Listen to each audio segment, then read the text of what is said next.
kertas kerap Aceh Pak, di Loksmawe. Tapi kita diterima di Jakarta.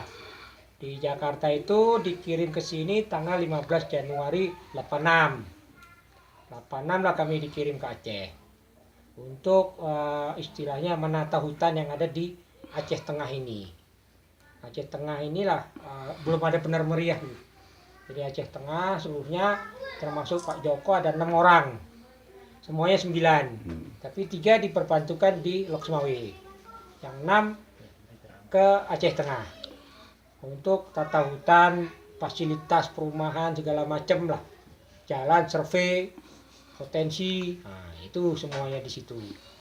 Nah, kita sampai ya kenal dengan Amantur Sinah ini, ada dia imam masjid yang ada di Baleatu.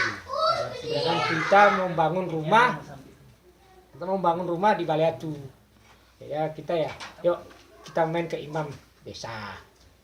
Nah, jadi kita, inilah orang tua kita yang di sini. Kalau kita ada sesuatu hal, kita diskusi sama bapak imam desa, itu aja.